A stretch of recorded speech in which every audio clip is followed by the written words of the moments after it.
नमस्कार, स्वागत है आपका डॉक्टर साहिब में और मैं हूं आपके साथ सौम्या राठी।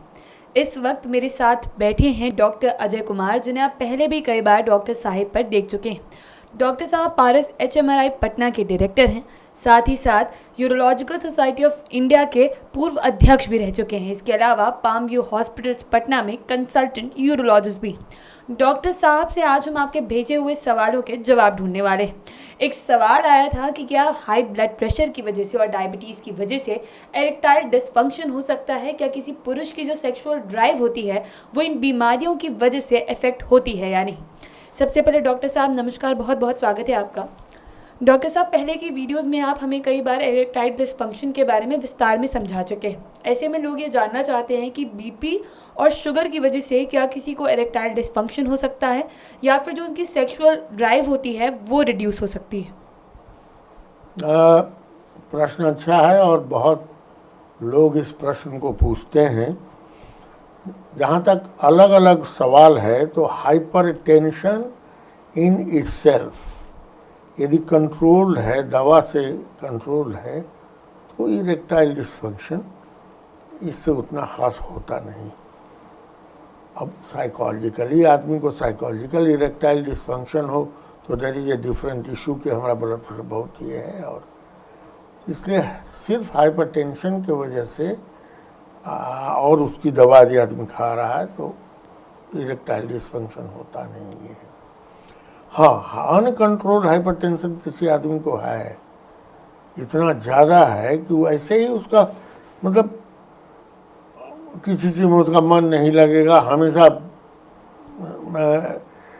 परेशानी में रहेगा, और वैसी हालत में जब आदमी परेशान रहता है तो सेक्सुअल एक्टिविटी कम हो ही जाती है। जिसमें कोई संदेह है उसमें इम्पोर्टेंट है, इरेक्शन ही नहीं होगा, होने की स्थिति होगी। इसलिए ब्लड प्रेशर कंट्रोल होने पर कोई दिक्कत नहीं होती है, अनकंट्रोल में दिक्कत होती है। ठीक उसी तरह से डायबिटीज़, ये बड़ा इम्पोर्टेंट कारण है। डायबिटीज़ के चलते इरेक्टाइल डिसफंक्शन होता है। कारण है क्या कि डायबिटीज़ जो है हर अंग को अफेक्ट करता है। राजीव रंजन तो रोज़ आपके चैनल पर भाषण देते ही हैं डायबिटीज़ के बारे में, तरह तरह का, तो बताते ही हैं कि डायबिटीज़ के वजह से शरीर के हर अंग पर असर पड़ता है और ब्लड वेसल्स पर बहुत ज़्यादा असर पड़ता है।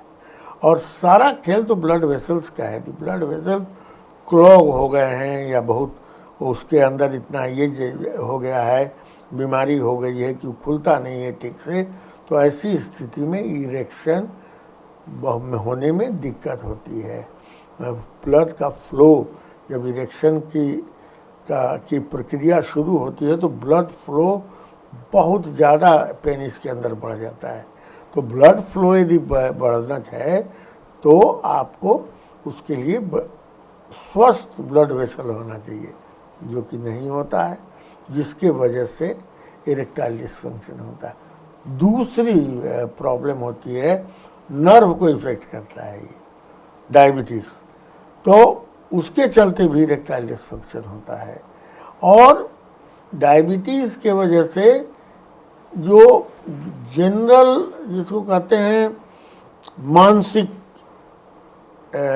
जो होता है स्फूर्तता, वो कम हो जाती है यदि अनकंट्रोल डायबिटीज़ है, तो उसमें इरेक्टाइल डिसफंक्शन होना ही होना है। जी, तो डॉक्टर साहब ऐसे में इसका इलाज किस तरीके से किया जाता है? अरे इलाज तो होगा ही, क्यों नहीं होगा। पहले तो हाइपरटेंशन कंट्रोल कीजिए, डायबिटीज़ कंट्रोल कीजिए। यदि कंट्रोल आपका डायबिटीज़ है, कंट्रोल हाइपरटेंशन है, तो न इरेक्टाइल डिसफंक्शन होगा, न किडनी खराब होगा, कुछ नहीं होगा। तो इसको कंट्रोल कीजिए, डॉक्टर के अंडर में रहिए और इसको प्रॉपरली कंट्रोल रखिए, तो इरेक्टाइल डिसफंक्शन जो है सो होगा ही नहीं।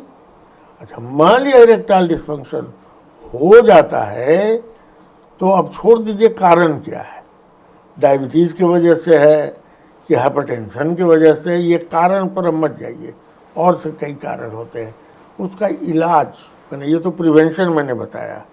क्योर जो है, दवाएं हैं बहुत सी जो कि ले सकता है, सेक्सुअल इंटरकोर्स के पहले आदमी, लेकिन उसमें एक ही चीज़ ध्यान देना होगा कि the other partner has to be ready for sexual intercourse. तब हम लोग सिल्डेनाफिल, टैडलाफिल ये सब देते हैं।